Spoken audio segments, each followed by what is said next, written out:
मित्रांनो, काल आपण विजापूर हायवे येथे होतो की सीना नदीला आलेला जो महापूर आहे त्यामुळे काय परिस्थिती आहे काल आपण बघितलं आहोत।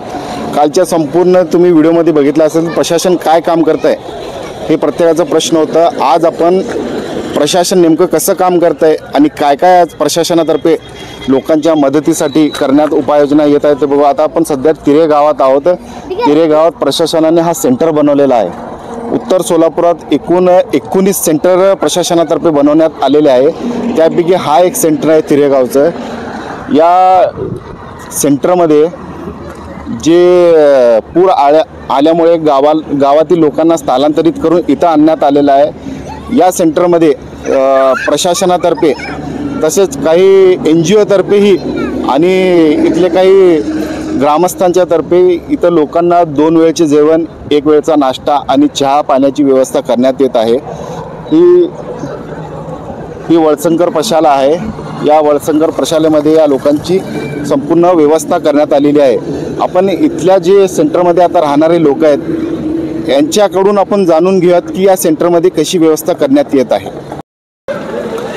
तिरेगावचे सरपंच जगताप साहेब आपल्यासोबत आहेत या सेंटरबद्दल माहिती देण्याबद्दल। जगताप साहेब, या सेंटरबद्दल माहिती द्या। किती लोक आहेत? एकूण येथे 125 लोक आहेत। 125 आणि हे सेंटर माननीय माझे आमदार दिलीपराव माने साहेबांनी चालू केलेलं आहे। आणि त्यांच्या आशीर्वादाने इथं सर्व व्यवस्था करण्यात आलेली आहे।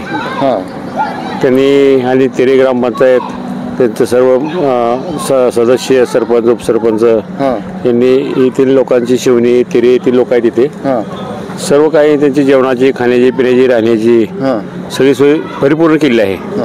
हे NGO मार्फत होत आहे का शासनामार्फत का मिळून सगळ्यांच्या मार्फत? सगळ्यांच्या मार्फत, शासनाच्या मार्फत, ग्रामपंचायतीच्या, ग्रामस्थाच्या, माननीय दिलीपराव माने यांच्या मार्फत सगळं हे चालू आहे। सर्व मिळून जुळून हे चालू आहे। पहिले 2 दिवस आम्हाला त्रास झाला। शासनाची सुविधा आहे आता सध्या तिथं राहण्यासाठी सोय, राहण्याची सोय, त्यांची जेवणाची, नाश्ता, चहा पाणी, सकाळ संध्याकाळ जेवण, सकाळ संध्याकाळ नाश्ता आणि दवाखाना, पीएच सेंटर, मेडिकल डॉक्टर इथं आहेत। पीएच सेंटर पाहण्याखाली गेल्यामुळे पीएच सेंटरचे लोक आसपास कुठल्या गावचे लोक करून इथं शिवणी, तिरे या 2 गावचे लोक येत आहेत। जास्त करून येतात, दोन्ही गावचे पूर्ण लोक आहेत तिथे। चालेल, ठीक आहे मित्रांनो। या तिरे गावच्या सेंटरमध्ये जे राहणारे काही लोक आहेत, आपल्याकडं काही लेडीज आहेत, यांना विचारूया। मावशी, कुठल्या गावचे तुम्ही? तिरेचे। किती दिवस झाले सेंटरमध्ये? 4 दिवस। 4 दिवस झालं। मग व्यवस्था कशी आहे?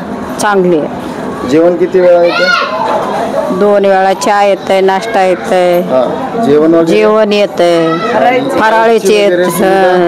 फराळीची येतंय 2 टायर, सुविधा वगैरे, लाईटची वगैरे, औषध गोळ्या वगैरे सगळं। तुम्ही कुठल्या गावचे? इथले तिरेचे। तुमचं शेत होतं, घर होतं, कुठं होतं? घर नदीच्या कडेलाच आहे, समजा वाहून गेलंय, सगळं वाहून गेलं। आम्ही अंगाच्या पांघरून अशी बाहेर आलो। कधी आला तुम्ही? 4 दिवस झालं। 4 दिवस झालं। इथं सगळं व्यवस्था आहे का? हाय जेवण वगैरे वेळ? समजा मेडिकल वगैरे? होय, समजा काय नाही। तुम्ही कुठल्या गावचे? आम्ही तिरेचंच आहे। मी पण तिरेचे। व्यवस्था वगैरे सगळं चांगलं आहे। ठीक। इथं जे राहणारे नागरिक लोक आहेत यांच्या मते इथं सगळी व्यवस्था करण्यात आलेली आहे। मित्रांनो, या सेंटरमध्ये जे पुरुष वास्तव्याला आहेत त्यांना विचारू की त्यांना काय सुविधा म्हणतात। आपलं नाव? अंबादास लवटे। कुठल्या गावचे? तिरे। किती दिवस झालं?